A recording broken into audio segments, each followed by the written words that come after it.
I'm Jenny from the Hunter Melanoma Foundation. Melanoma is the most serious form of skin cancer. Its main cause is exposure to UV radiation from either the sun or from solariums or sunbeds. If you're lucky enough to have your melanoma spotted early by a doctor or skin specialist, you can expect surgery to cut out any trace of the cancerous cells around the site of the melanoma. Those not so lucky can expect many surgeries, chemotherapy and other treatments in the hope that their life can be saved. A lot of young people mistakenly believe that melanoma is an older person's disease. Unfortunately, this is not true. Melanoma is the most common cancer in young Australians aged 14 to 44. Add to that statistic the fact that our region has one of the highest incidence of melanoma in the world. And you can see why we're trying to spread the word about sun safety in the hope that you don't get cut. All 6 of these young people live in our region. They have all had melanoma. Toronto, Fletcher, Maryland, Stockton, Lambton and Nelson Bay. Their lives at 14 were probably not too different to yours. They loved outdoor activities, sport, friends, the beach, music, dancing and their pets. They could live in your street. You might even know them. They have all had melanoma. Matt, also known as Action Man, has fair skin and ginger hair, high risk factors for melanoma. Matt grew up by the lake at Toronto, spending a lot of time on the water, boating and water skiing, and playing all kinds of outdoor sport. He went to Toronto High. Matt was first diagnosed with the melanoma on his arm when he was 14 years old. Yes, he was just 14. 14 when he had his first melanoma surgically removed. Matt had a second melanoma cut out at 29. Erin is blonde with fair skin and a self-confessed tanaholic. She loves the outdoors, swimming, the beach, shopping and friends. During lunch and recess at school, Erin and her friends would sit in the sun and sunbake their legs. Erin had a melanoma cut off her leg when she was 22. My name is Erin and I'm 25 years old. I remember when I was your age, I enjoyed hanging out with my friends and heading to the beach most weekends in summer. I would lay in the sun without any sun cream or sun protection for hours and hours. I even spent my recess and lunch at school tanning in the playground. I never ever thought of the damage the sun was doing to my body.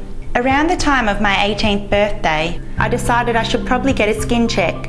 The doctor at the skin cancer clinic suggested he take individual photos of each mole on my body and keep them on file.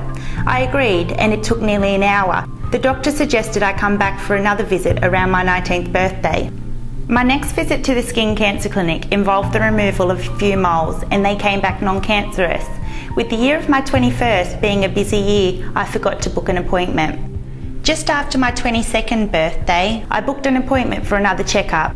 I had become concerned about a mole on my thigh. I told the doctor and he had a quick look and told me not to worry about it. I insisted that it had changed and he told me I could make another appointment if I felt the need.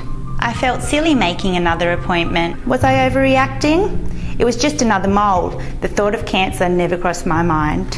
The next week, I revisited the skin cancer clinic and had an appointment with my regular doctor. He retrieved the previous photograph of the mole and performed surgery on the mole then and there. 3 days later, I received a call from the doctor informing me that the mole had been melanoma. I couldn't believe it. I was only 22. I then had to tell my family and friends, which was hard because the doctor couldn't guarantee that everything would be okay.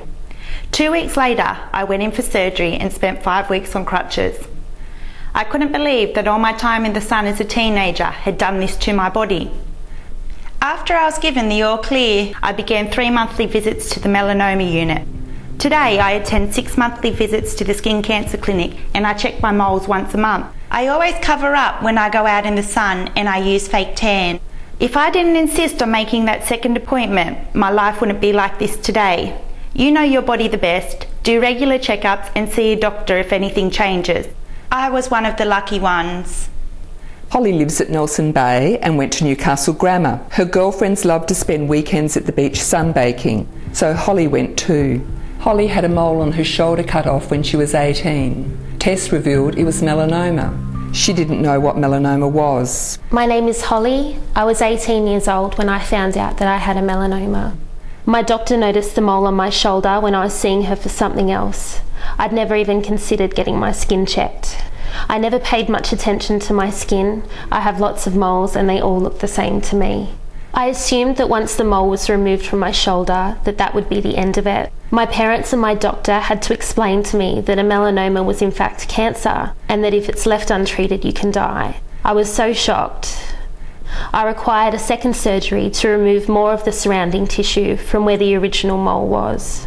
I was very lucky that it was noticed early and wasn't too deep, but I still needed layers of internal stitches and 10 external ones. I live in Nelson Bay and I went to Newcastle Grammar School. I have very fair skin, but in high school all of my girlfriends loved to go to the beach on weekends to sunbake. Because I didn't want to be left out, I would always go too, and I wouldn't wear sunscreen because no one else did. I found out the day after my HSC exam, just as I was looking forward to going away to Byron Bay and the Gold Coast for schoolies. It was so stressful at the time, and it still is. I get my skin checked every 6 months now, and I always get nervous. I have since had 2 more moles removed, both of which were benign. It was such an important lesson to learn, and I'm so conscious of my skin now, and I always wear sunscreen. I still love the look of having a tan, but now I never sunbake. For special occasions now, I get a spray tan. I'm now 24 years old and making the most of every minute. I'm just back from 2 amazing months in Europe and have another trip planned for South America. Then I intend to finish my degree and begin an exciting career as a primary school teacher, where my students can expect a lesson or 2 on sun safety. Scott went to Kurri Kurri High School.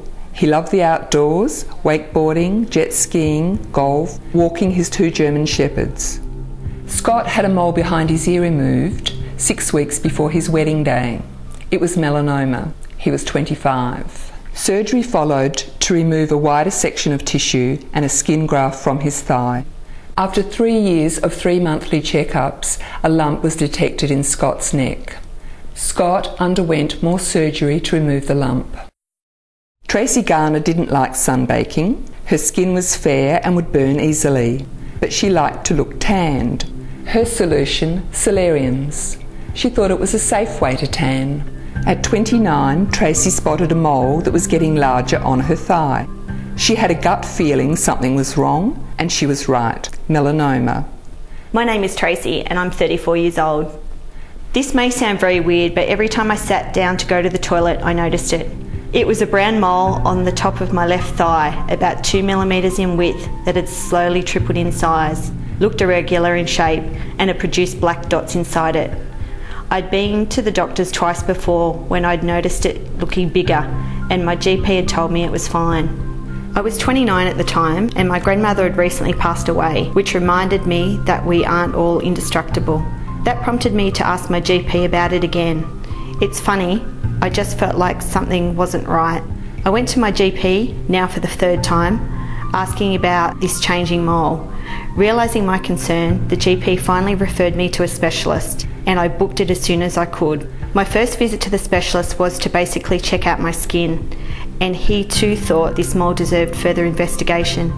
Another appointment a week later, and the suspect mole was removed and sent for testing.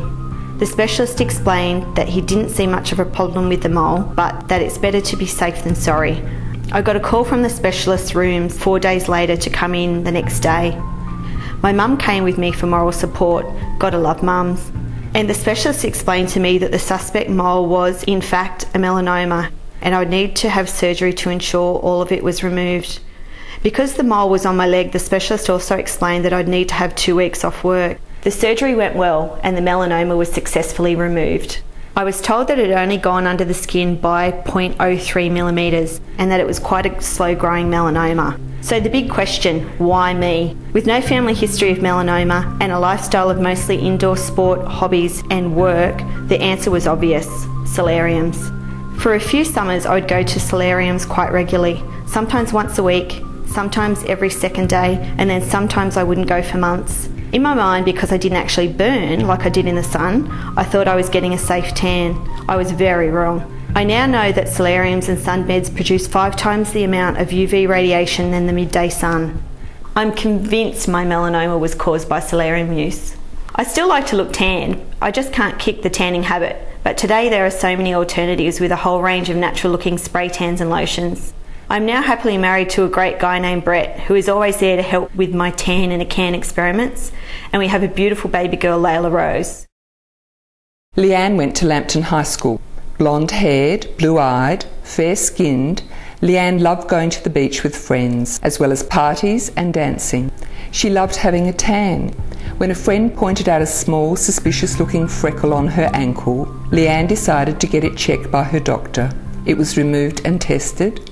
It was melanoma.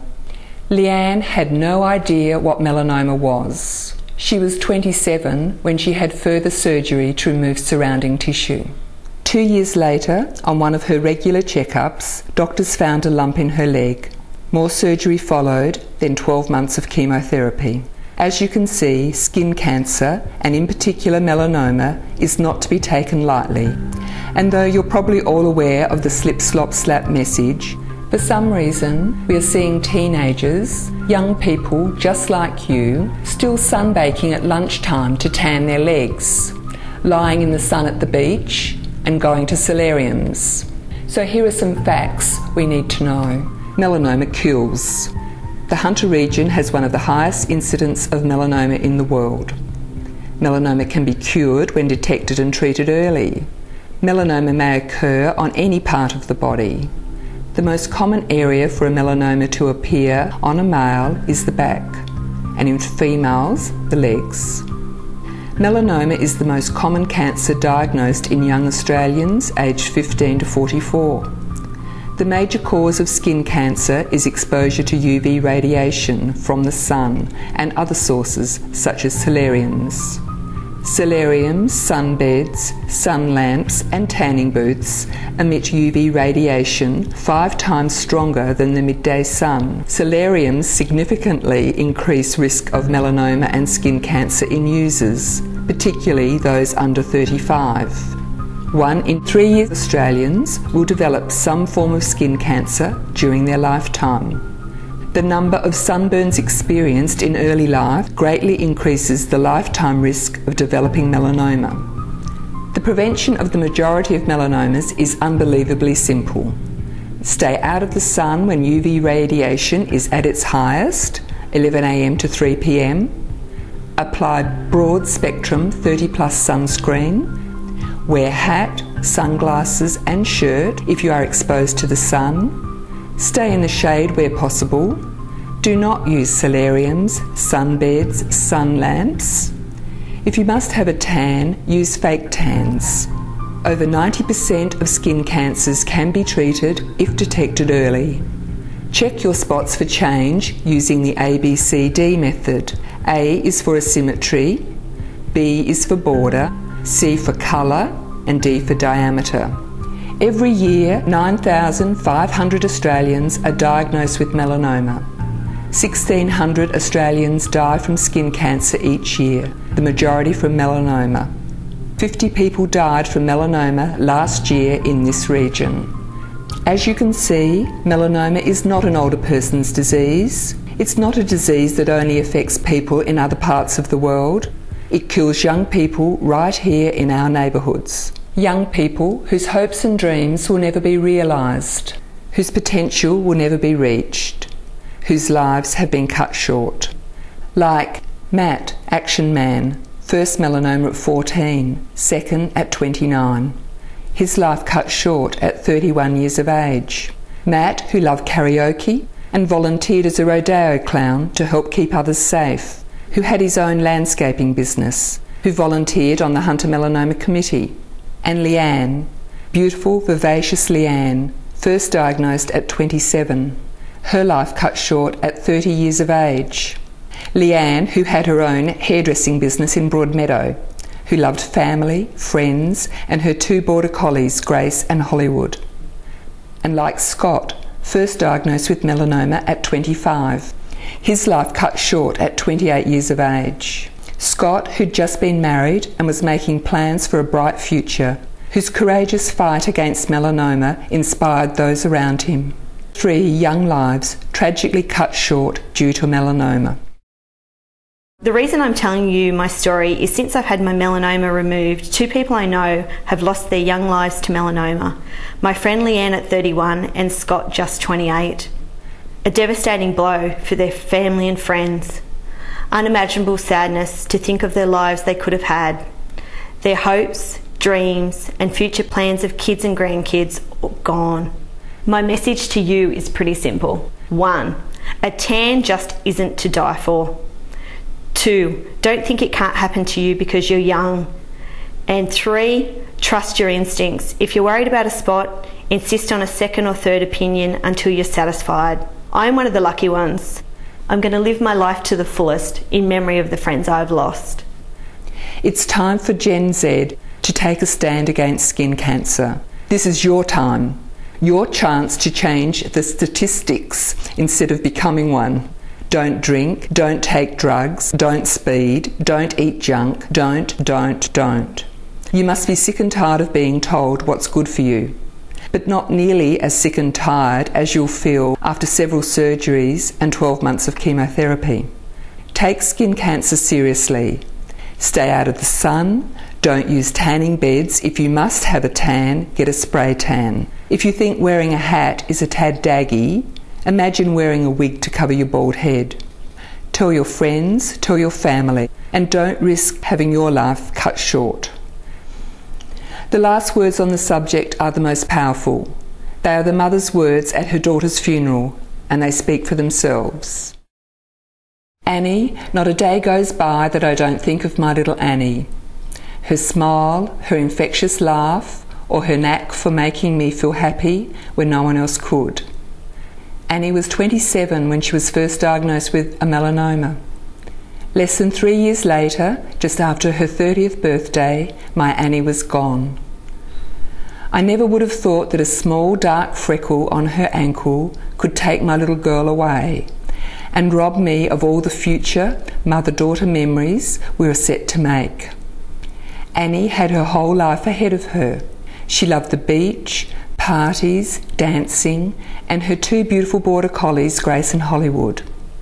She had a wonderful group of friends. She had worked her way through a hairdressing apprenticeship and had realised her dream of buying and working in her own salon at Broadmeadow. But the moment the doctor told Annie she had a melanoma, her life was forever changed. She had the melanoma removed and we were given hope that she would be okay. But 2 years later, a lump appeared on her leg, and the doctor told us that the melanoma had spread to Annie's lymph glands and through her body. Chemotherapy was the only option. Every 3 weeks for 12 months, I would drive Annie to the hospital to have chemo, and then care for her through the bouts of nausea that followed. I watched as life slowly slipped away from Annie. The whole time I wished there was something more I could do. It is amazing how quickly the time went, and hard to believe that something like this could happen to a girl who was so young, fit and healthy. I will always remember the last moments I spent with Annie in her room at the Mater Hospital, and I will forever hold in my heart the last words she whispered, "I love you, Mum." I wouldn't trade a thing for the time I spent with Annie and the countless special memories we made. But I would give the world to have her back and hear those words again. We never thought that this would happen to our Annie, so please don't think it could never happen to you.